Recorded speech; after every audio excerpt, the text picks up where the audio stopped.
Graça e paz perfeita vos seja multiplicada. No vídeo de hoje falaremos sobre o livro de Lucas, capítulo 12, do versículo 1 ao versículo 12. Eu tenho foco em um versículo especial e tenho uma explicação muito importante aqui que gera muita polêmica no meio cristão. Se vocês observarem que nos vídeos passados, Jesus estava sempre tendo problemas com as pessoas. Ele expulsava um demônio, as pessoas expulsavam ele da cidade. Ele entra na casa de fariseu para uma refeição, eles arrumam um problema e Jesus se sente ameaçado com os fariseus, com os doutores, com os escribas. E aqui no capítulo 12, Jesus vê, o texto é claro que diz: e ajuntando-se, entretanto, muitos milhares de pessoas, de sorte que se acotovelavam uns aos outros, começou a dizer aos seus discípulos. Então, enquanto tinha uma multidão imensa para ver Jesus, para fazer perguntas para Jesus, Jesus deixa a multidão de lado e volta para os seus discípulos. Eu aprendo muita coisa aqui. Eu aprendo que isso fortalece a ideia que Jesus disse para não lançar pérolas aos porcos. Isso fortalece ali aquela ideia de Jesus quando enviou os 70, que era para bater a poeira dos pés. Então aqui Jesus para de voltar a atenção para a multidão e fala para os seus discípulos. Eu sei que a gente tenta pregar um amor de Jesus, que é por todo mundo e tal, mas a preocupação de Jesus é com a noiva dele, é com os ouvintes, é com aqueles que de fato tenha uma sede de ouvir a palavra de Deus. Não adianta pregar para quem está resistindo à palavra. Não adianta você pegar um porco e dar banho nele e colocar um cordão de ouro nele e não adianta, ele vai voltar para a lama e vai fazer bagunça de novo. E Jesus começa dizendo aqui que os seus discípulos deveriam evitar, acautelai-vos primeiramente do fermento dos fariseus, que é a hipocrisia. Então Jesus falou, o fermento dos fariseus é a hipocrisia. E o problema da hipocrisia, que Jesus chamou de fermento, ele não nasce da noite por dia. O fermento, ele começa agindo leve e vai levedando a massa, ele vai contaminando aquela massa. E é assim o fermento dos fariseus. Você vai em uma igreja, o pregador fala aquilo que você queria ouvir e você volta porque você quer que ele pregue novamente aquilo que você queria, e daqui a alguns dias você também estará pregando igual aquele pregador, e esquece de Jesus, esquece da cruz, esquece de uma religião verdadeira. Então vamos lá. Jesus, do versículo 5 até o 7, aqui no versículo 4, ele disse 4 vezes, né? Não tem mais o homem, os que matam o corpo, depois não tem o que fazer. Mas eu vos mostrarei a quem deveis temer. Temei aquele que depois de matar tem poder para lançar no inferno. Sim, vos digo, a esse temei. 5 vezes Jesus repete o verbo aqui, temer. E a Bíblia toda tem várias passagens dizendo: não temas, não preocupes, confia no Senhor. E agora, do versículo 8 e o 9, Jesus mostra a recompensa daqueles que servem, daqueles que anunciam o Evangelho da paz, daqueles que testemunham de Jesus. Então, Jesus disse que aquele que testemunhar, que pregar Jesus diante dos homens, também o Filho fará testemunho dele, dará testemunho dele diante do Pai. E o versículo 10 é o versículo que eu falei para você, que tem uma polêmica muito grande.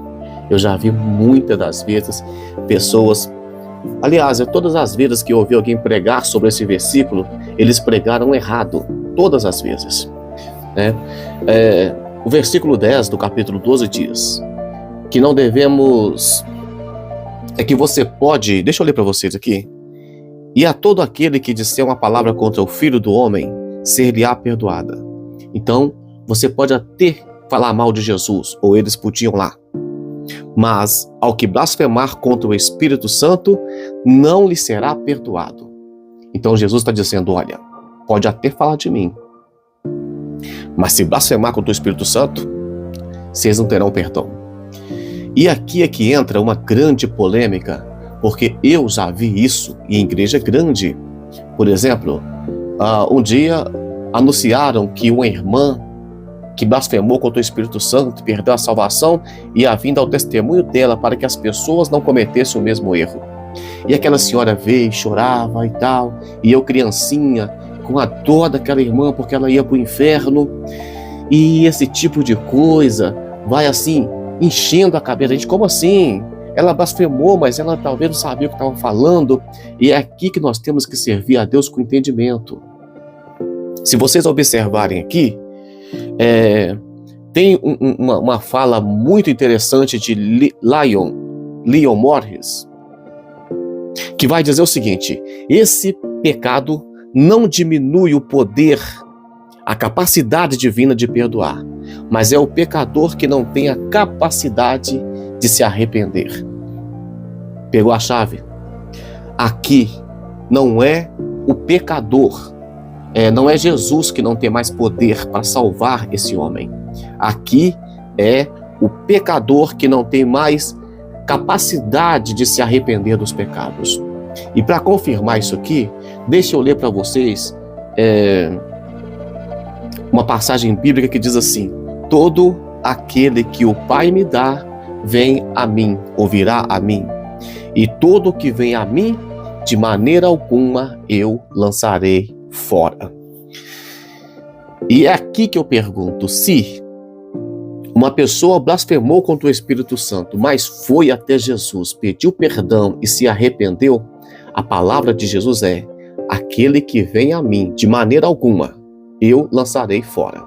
Eu entendo aqui que a blasfêmia contra o Espírito Santo não é apenas, ao pé da letra, atribuir uma obra de Deus ao demônio. Não. Eu entendo aqui que essas pessoas estavam vendo Jesus realizar todo tipo de milagre.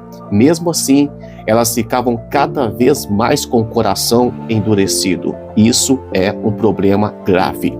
Você fala com as pessoas de Jesus e fala: não, porque a história. Você fala com a pessoa do Evangelho: não, porque eles têm resposta para tudo, para desfazer a palavra de Deus. Então esse tipo de pessoa, infelizmente, eles não serão perdoados, não é porque eles falaram mal do Espírito Santo, não. Eles não serão perdoados pelo fato de não crer em Deus e não aceitar que o Espírito Santo faça uma transformação em sua vida. Portanto, se você já blasfemou contra o Espírito Santo alguma vez em um momento de ignorância, de desespero, não te preocupes. Peça perdão, vai até Jesus, porque Ele ainda está com os braços abertos para te receber. Vamos orar? Senhor Deus, eu peço ao Senhor que o Senhor venha, Pai, em nome de Jesus Cristo, nos dá, Pai, entendimento para que nós venhamos nos livrar, fugir da aparência, do fermento dos fariseus. Pai, que o Senhor venha, meu Pai, confirmar a Tua palavra, quão formosos são os pés do que anuncia o Evangelho, e que nós venhamos ser testemunha tanto viva, ocular e por palavras do Senhor nessa terra. Pai, que o Senhor possa perdoar todo pecador, toda pessoa, Pai, que está implorando para que o Senhor perdoe os pecados. Perdoe, Pai, porque nós acreditamos que o sangue do Senhor é capaz de perdoar o pecado do mundo todo. E que esse crente venha sentir regenerado, restaurado pelo poder que há no Teu santo e bendito nome, comprado, lavado e redimido pelo poder do Teu sangue. Amanhã estaremos aqui, se Deus permitir, com mais um devocional da Palavra de Deus. Deus abençoe.